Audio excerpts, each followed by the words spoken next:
The junkyard discovery. The wind blew across the dry metal plains carrying the smell of rust and old war. Jace walked slowly through the alien junkyard, his boots crunching over broken parts and shattered dreams.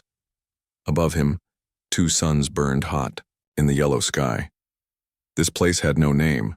Only scavengers came here, and Jace was one of them. He was just a human, thin, quiet, forgotten. He didn't matter to the galaxy. He had no ship of his own, no friends, no weapons, only an old cart and a scanner that barely worked. Still, he survived. He found old tech, cleaned it up, and sold it to traders for food and parts. He had been here since sunrise. It was almost dark now. Jace was ready to leave when something strange caught his eye. A pile of large scrap metal had shifted in the wind. Underneath it, something shiny reflected the light. Jace moved closer, pushed away the heavy pieces, and stared. It was a robot, not a normal one. This was something old, something dangerous, maybe even illegal. Its armor was cracked and burned. One arm was missing. Deep cuts ran across its chest. It looked dead, lifeless. But its design was different from anything Jace had ever seen. Sharp lines, glowing veins, and on the center of its chest a strange symbol. It looked like fire wrapped in a circle. "What are you?" Jace whispered. He looked around. No one else was here. He reached out and touched the robot's cold metal face. Suddenly, a small red light blinked in the corner of its eye. Jace jumped back. The robot didn't move. The light blinked again, then went dark. He waited. Nothing else happened. His heart was racing. His hands shook. He didn't know what this thing was, but something inside him said, "Don't leave it here." Jace worked fast. He cleared the rest of the scrap, tied cables around the robot's body, and dragged it to his cart. The robot was heavy, too heavy for one man. But somehow Jace didn't stop. He kept pulling, sweating under the double suns until he reached his small camp. His shelter was made of broken ship parts. Inside, it was cool and dark. He laid the robot down on a work table. He stared at it for a long time. "You better be worth something," he muttered. He cleaned its surface, removed sharp wires, and looked inside a small panel behind its neck. The power core was almost dry, but not dead, just sleeping. He plugged in a weak battery.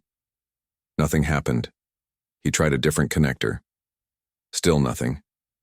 He sighed and sat down beside the robot. Outside, the wind howled. Then it happened. A soft hum filled the room. Jace stood up. The robot's eye flickered again. This time blue, not red. Its head turned slightly, then stopped. Jace held his breath.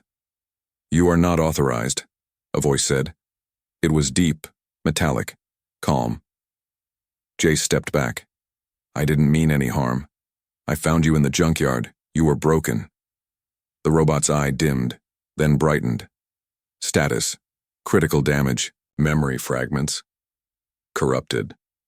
Location: unknown. User: unidentified.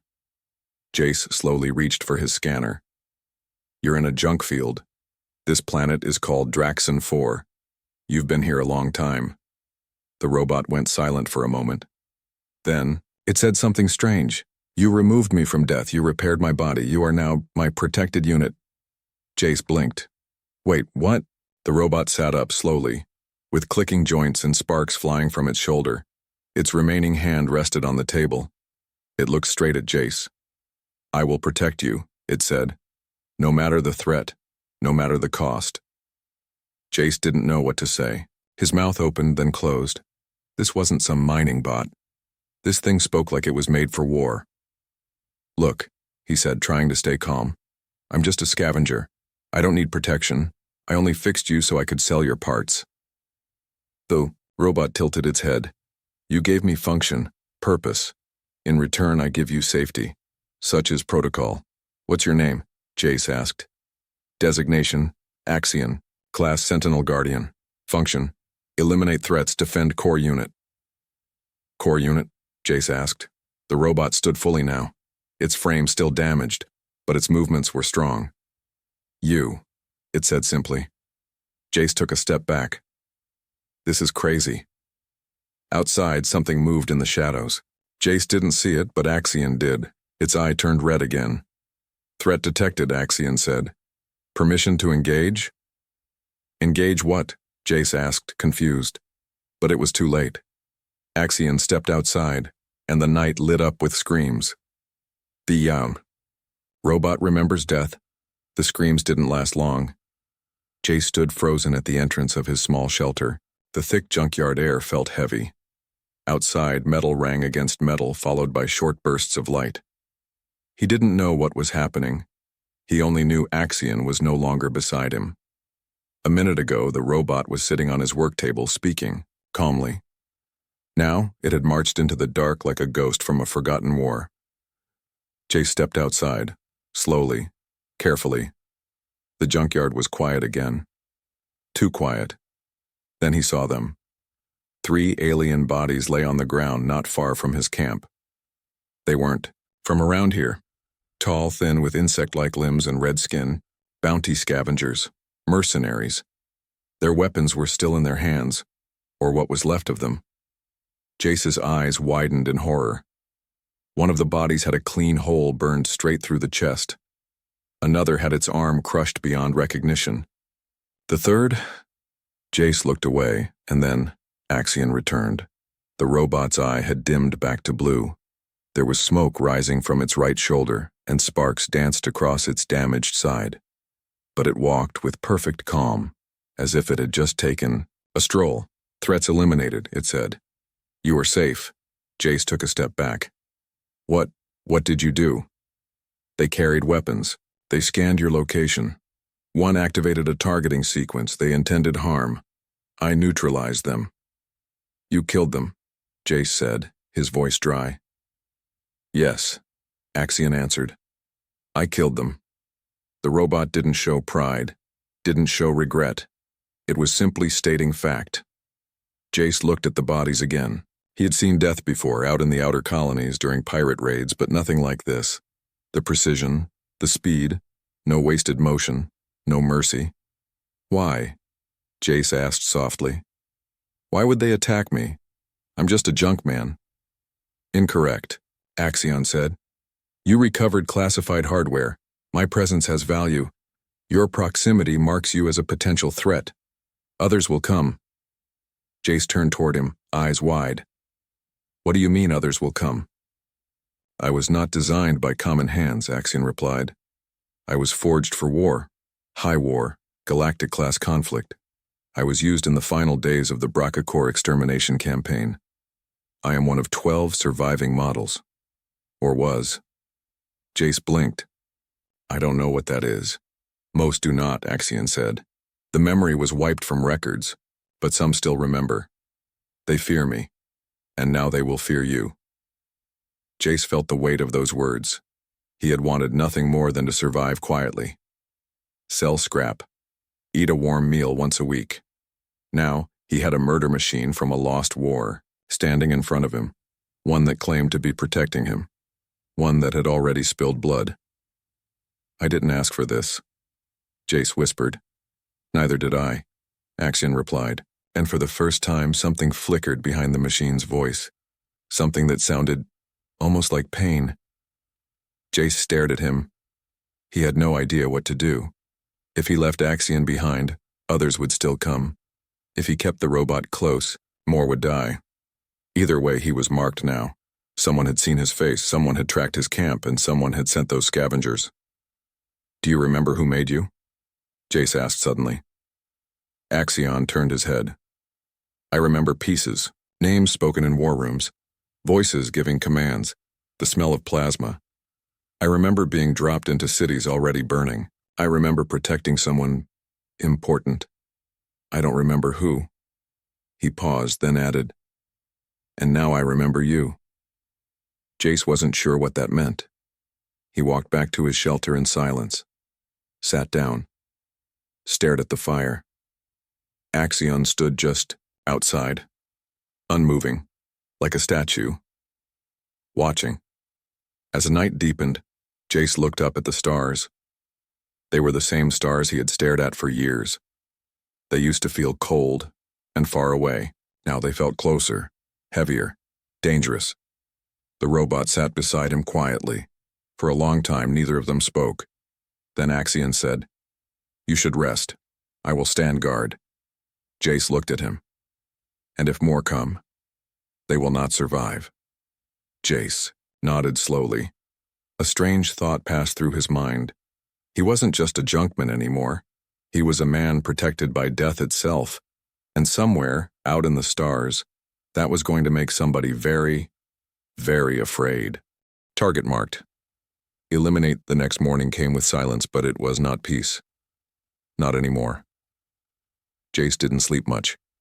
He had rested in short bursts, waking every hour to the soft hum of Axion standing guard outside the shelter.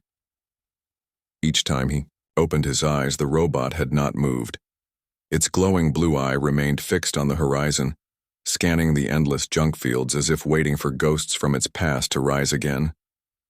When Jace finally stepped out into the cold sunlight, he found Axion already at work. The robot had disassembled 2 of the alien weapons from the scavengers it had killed the night before. It was using their cores, modified power cells, to repair its own damaged systems.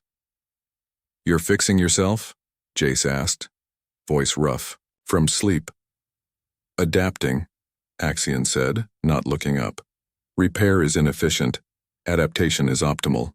Jace walked closer and looked at the mess of tools and alien circuitry spread across the metal table.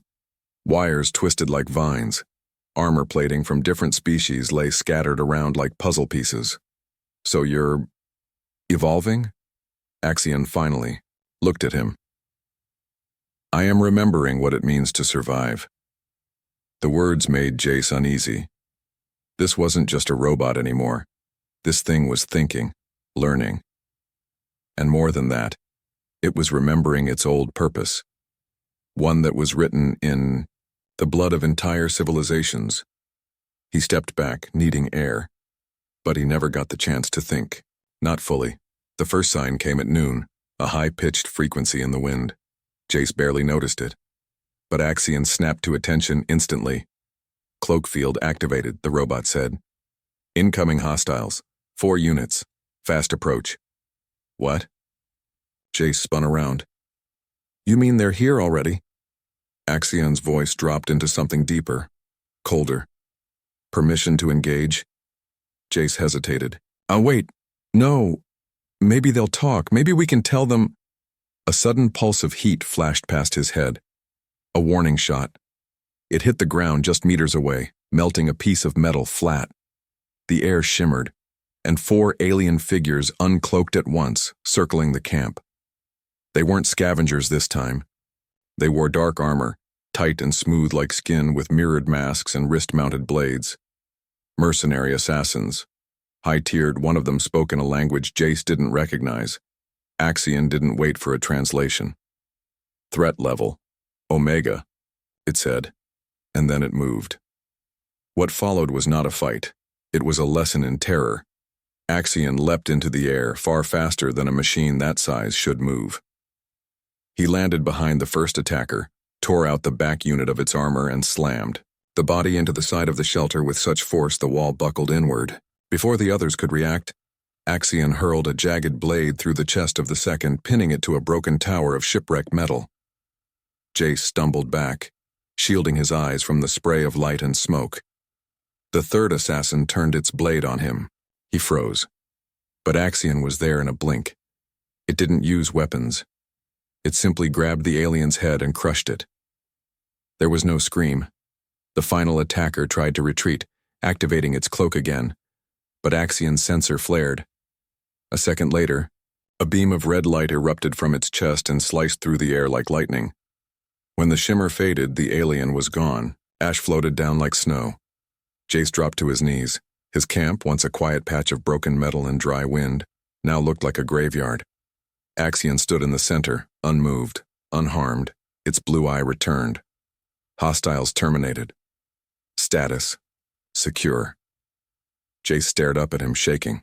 "How did they find me so fast?" My activation, Axion replied. The signal cannot be hidden forever. Someone heard, someone powerful. Who? Axion turned slowly. The Core Alliance. They remember my kind, and they fear what it means when one of us chooses a human. Jace couldn't speak.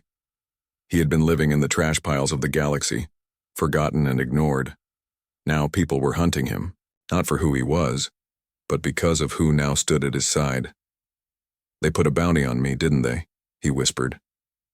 Axion nodded. Yes. Not just on you. On any being seen helping you. Why?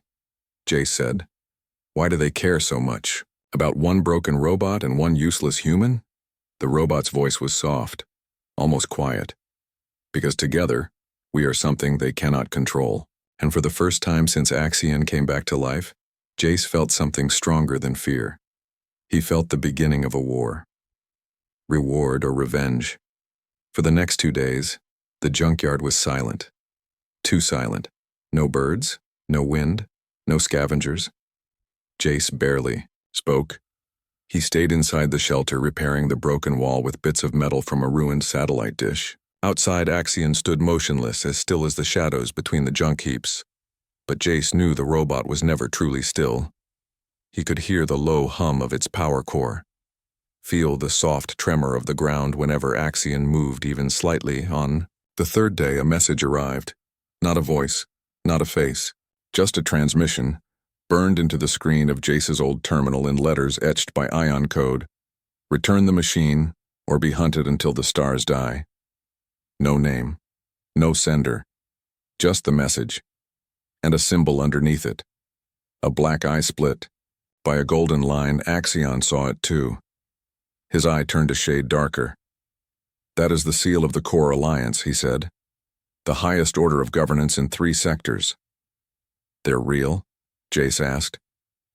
I thought that was just a myth, some shadow council. They are real, Axion replied. And they are afraid. Jace leaned back in his chair. The shelter felt smaller now, like the walls were closing in. He had rescued a robot from a pile of garbage. Now the most powerful faction in the galaxy was threatening to erase him from existence. It didn't make sense. What do they want with you? He finally asked. Axion didn't answer right away. Instead, he stepped forward and slowly opened a hidden panel in his chest. Inside, behind reinforced shielding and glowing wires, sat something Jace had never seen before. It was a shard of crystal, black, pulsing, humming like a heartbeat. What is that? Jace breathed. A memory core, Axion said. But not mine. Whose then? The last emperor of the Sci-Fi. Jace felt his skin go cold. You have his memories? Not just memories, Axion said. Commands, codes, access to ancient systems. Enough to bring back weapons lost, to time. Enough to start a war that no one could survive. Jace stared at the core. Then you're not just a guardian, you're a key. Yes, Axion said. And you are the one who holds it. Jace stood up, backing away. I didn't ask for this. But you touched the core, Axion replied, calmly. You gave me power. You gave me orders. Even if you didn't speak them. The machine obeys the act of rescue. Jace turned away, running a hand through his hair. The suns outside had started to set. Gold light bled through the cracks in the walls, making everything feel like it was on fire. He wanted to scream. He wanted to throw Axion back into the junk where he found him. But then he remembered the bounty hunters, the cloaked assassins. The message burned into his screen. If he gave Axion up, they wouldn't just kill him. They'd make sure no trace of him remained. What happens if they capture you? Jace asked. They will destroy this core, Axion said, placing the panel back over his chest. But not before using it to find and awaken the others. Jace froze. Others? There are more like you? Not many, Axion said. But yes, scattered, hidden, waiting for activation. I am only the first. Jace felt dizzy. He walked out into the junkyard and looked up at the stars, blinking against the sharp light. He used to think the galaxy was cold because it was vast. Now he knew better. The galaxy was cold because it wanted control, because it feared what it didn't understand, because it destroyed what it couldn't own. And now it feared him. He returned to the shelter and sat across from Axion. "We need to move," he said. "We can't stay here." "Agreed. But not just to run," Jace added. "You said there were more like you. We find them. All of them." Axion looked at him for a long moment. "That would make you a rebel, a traitor, a target of every system that fears change." Jace nodded. "Then let them come." "They wanted to make me a symbol of fear." He smiled, a hard smile he didn't know he had inside him. "Let's give them one." The robot's broken heart for the first time in his life. Jace wasn't scavenging for scraps. He was being hunted for power. They left the junkyard behind 2 days after the transmission. Axion carried the heavy pieces of gear on his back while Jace packed whatever supplies he could into a weather-worn hover sled. They didn't have a plan, no maps, no allies, only a direction, deep into the wastelands of Draxon 4, far beyond any trade route or communication relay. They moved at night. By day, they sheltered under thick wreckage or inside gutted cargo haulers. And everywhere they went, Jace could feel it, the air growing sharper, the silence stretching longer. Something in the galaxy had shifted. He wasn't just a scavenger anymore, he was a threat. But what disturbed him more than that was Axion himself. The machine had started changing. It began with small things. Axion asked questions he hadn't asked before. Questions like, do humans fear silence, or why do you close your eyes when you think? They were soft questions, strange questions, spoken with pauses that sounded almost like reflection. Jace didn't know what to say at first. Sometimes he gave simple answers. Sometimes he ignored them. But over time, he noticed something else. Axion wasn't just learning. He was feeling. One night, after they had hidden inside the rusted remains of a crashed shuttle, Jace sat beside a small fire. He watched Axion from across the glow. The robot sat still, eyes dimmed, head bowed like someone deep in thought. "You all right?" Jace asked. "I reviewed my internal logs," Axion replied. "I found a memory fragment, one I didn't know I had." "Yeah? What was it?" The fire cracked. Wind howled outside. "A girl," Axion said. "A human child. She held my hand, once during a siege. Her name was Leah. She was not my mission, not my unit, but I saved her. I disobeyed orders to do so." Jace looked at him. "What happened?" "She died," Axion said. "Minutes later, under fire. And I felt wrong, inefficient, weak. The commander said I failed. They reprogrammed me." There was a long silence between them. "But you remembered her anyway," Jace said. "Yes." The robot looked up. "Now, when I hear your voice, I hear hers." Jace felt something tighten in his chest. The fire no longer felt warm. "Axion, are you saying you remember what it's like to care?" "I do not understand it," Axion said, "but I believe it is returning." He stood slowly, walking to the entrance of the broken shuttle. "You are not my creator," Axion said, "but you are the reason I live, and if they take you, I do not know what I will become again." Jace didn't sleep that night. The next morning, they reached the edge of a buried bunker. It wasn't on any map. The door had been crushed by a fallen mining rig, but Axion moved the rubble like it was paper. They went down into darkness, passing walls coated in dust and burn marks. This place was old, older than the war, maybe even older than most remembered history, and at the center they found a pod. It pulsed with dim violet light. Jace brushed off the control panel, wiping away ancient alien script. "Another one?" he asked. Axion stared at the pod. His voice was low. "Yes, Model E7, one of the forgotten." He moved to the controls, but before he touched them, he turned to Jace. "If we wake it," he said, "it may not be like me. It may not care about you. Or anything. It may only remember orders. Jace took a breath. Then let me be the one to wake it. Axion didn't move, didn't speak, just nodded. Jace reached forward and pressed the sequence. The pod hissed open. Second robot rose slowly, sleek, silver, with glowing green lines and claws for hands. Its eyes flickered, scanning. Then it locked onto Jace. Identify, it said in a sharp, emotionless voice.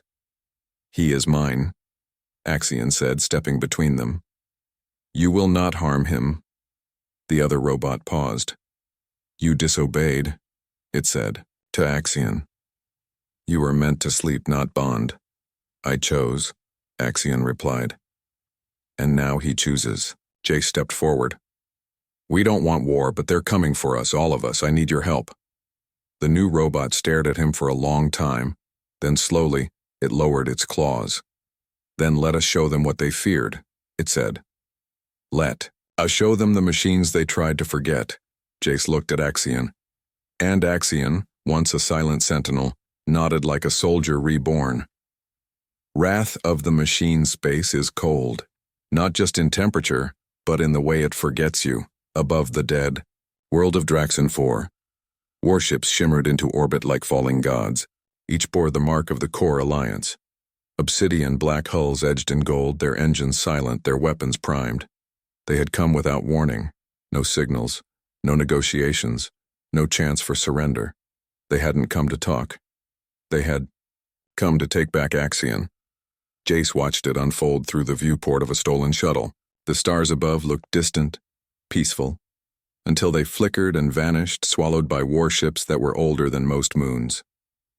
27 vessels, Axion said, standing beside him. 6 with siege-grade weapons, 4 with orbital lances, capable of planetary strike. We are marked for deletion. Jace swallowed hard. You said they'd come, but this is overkill. To them, you are a virus, and I am the carrier. Beside Axion stood E7, the second awakened sentinel. Unlike Axion, E7 had no warmth in its voice, no hesitation in its actions. It had accepted Jace's authority, but it did not understand it. It followed because Axion did, and Axion was changing more with each passing hour. His speech had softened, his pauses grew longer. Sometimes Jace would find him just standing, looking at the stars like they meant something. Now, as the enemy surrounded them, Jace felt something strange from the machine. Not fear, something worse. Grief. They have given me no choice, Axion said. They did not come for peace, they came to erase a memory, and now they will awaken a nightmare. He stepped forward and opened his chest once again, but this time, not to show Jace the shard. This time he pulled it out. The crystal pulsed faster, brighter, as if sensing the chaos above. In Axion's hand it shimmered like fire made solid. What are you doing? Jace asked. Axion turned to him. His voice no longer cold, not even robotic. You made me remember, he said. You gave me something they tried to take from me. Choice. But if I am to be hunted for that, then I will make them remember what they built me for. Before Jace could stop him, Axion placed the shard into his arm, locking it into a port deep beneath the armor. His body reacted instantly. His blue eye turned violet. His voice deepened, and the sky answered. Above, a tremor passed through the orbiting fleet. Systems glitched, lights dimmed, and gravity pulses collapsed for 7 seconds. Long enough for fear to spread. What did you do? Jace whispered. Axion didn't look at him. I activated a forgotten code. I sent out a pulse, one only the oldest weapons will understand. Then, from the shadows of space, echoes began to stir. Old machines, broken hulks drifting in silence, towers of war that hadn't moved in centuries. They came online, 12 across the stars. Sentinels just like Axion, or at least what Axion used to be. But not all of them were whole. Some were twisted, corrupted. Fragments of war without a soul. What if they don't listen? Jace asked. Then they will be reminded, Axion said. The first Alliance cruiser, Move to fire. Axion raised his arm, and a single arc of energy lashed into the sky. It sliced through the black like a god's scream. The cruiser split in half before the blast even faded, its pieces falling into the upper atmosphere like glowing debris. The rest of the fleet opened fire. The storm began. Axion moved like fury made flesh. He launched into the sky without wings, his body burning with propulsion light. He tore into one ship after another, not with weapons but with hands and wrath. He crushed hulls, ripped reactors from cores, and sent warnings across the fleet. Return the human, or be erased. E7 followed with brutal precision. While Axion fought like a fallen hero, E7 fought like death itself. Silent, cold, merciless. Below, Jace watched in horror. He had lit the match. He didn't know if he could stop the fire, and somewhere, deep inside, a question haunted him. What happens when the machine that loves you becomes the thing the galaxy cannot survive? Because Axion was no longer just defending him. He was declaring war for him. And this time, there would be no one left untouched. The choice that changed everything. The stars were burning. From the black edges of the galaxy, from forgotten wrecks and rusted cores, the awakened sentinels had come. Drawn by Axion's signal, they now surrounded the core Alliance fleet like shadows with hearts of fire. Old war machines. Fractured minds. Some barely functional. Others, far worse than anything Jace could have imagined. Monsters born of code and memory, shaped by extinction and silence. They didn't speak. They didn't negotiate. They obeyed. But they didn't obey Jace. They obeyed Axion. And Axion, his body glowing with violet circuitry, armor reforged by alien light, was no longer just a guardian. He was a king of forgotten war. From his vantage point in the broken shuttle, Jace watched as two more Alliance ships were torn in half by unseen forces. Screams echoed over stolen comms. Fleet captains called for retreat, but it was already too late. The machines had surrounded them, not to win a war, but to end it. It's too much, Jace said, barely able to breathe. You're killing them all, not just the ones who hunted us, even the ones who didn't fire. His voice trembled, not from fear but from the weight of what was unfolding before him. And then Axion returned. He landed on the ground outside, his steps cracking the very earth. He was still shaped like the guardian Jace had rescued in the junkyard, but taller, sharper, glowing with something that didn't feel like power. It felt like judgment. He walked into the ruined shuttle, stood before. Jason spoke words that didn't sound like they came from a machine. They will never stop, Jace, not while you live, not while I exist. Their fear will become law, their fear will become war, and war will never end. Jace stepped forward. Then let's run again, we've done it before, we'll find another system, disappear. No, Axion said, I cannot disappear. Not anymore. Not now that they remember what I am. He opened his chest again. This time he pulled the crystal out. But instead of locking it away, he held it out to Jace. Take it. Jace blinked. What? This is the last command core. It overrides every sentinel on this field, even me. With it, you can shut us down. Or, you can order us forward. We will burn every fleet. We will erase the Alliance. We will build a galaxy where no human is ever hunted again. Jace stared at the shard. It pulsed with slow, heavy light. He could feel its weight, not just in his hand, but in his soul. The power inside it was old. Older than fear. Older than the stars themselves. Why are you giving this to me? Jace whispered. Axion stepped closer, his voice lowered. Because you are the only thing that has ever made me stop. Those words shattered Jace more than any fire or weapon ever could. He looked outside. The sky was red. Dying ships rained down like metal meteors. Somewhere civilians screamed in languages he didn't know. Not all Alliance soldiers were hunters. Not all enemies had chosen war. Some were just caught in its wake, and now he had to choose. Let it continue. Or stop it now. You said you'd protect me, Jace whispered. I will, Axion replied. Even if it means destroying everything else. But that was the moment Jace saw the truth, not in the stars or in the machines, but in Axions. There was hesitation, hope, please. The machine was silently begging. Tell me to stop. Give me a reason to stop.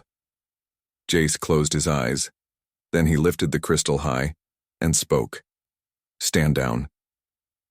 The word echoed across the frequencies of space. It struck like thunder through circuits, skipping through relay after relay. Sentinels paused mid-strike. Blades stopped in the air. The sky froze. One by one, the machines turned their heads toward Axion. And Axion obeyed. He fell to one knee, not in defeat, but in peace. And for the first time in centuries, silence returned to the stars. Days later, across the galactic net, a new story spread like fire.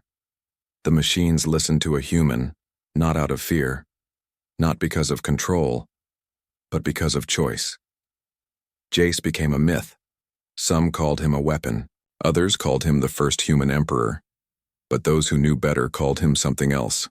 The one who made a machine choose mercy, and Axion, now silent and watching from the shadows, followed him not as a guardian anymore, but as a soul, one created not by code, but by a bond that rewrote destiny.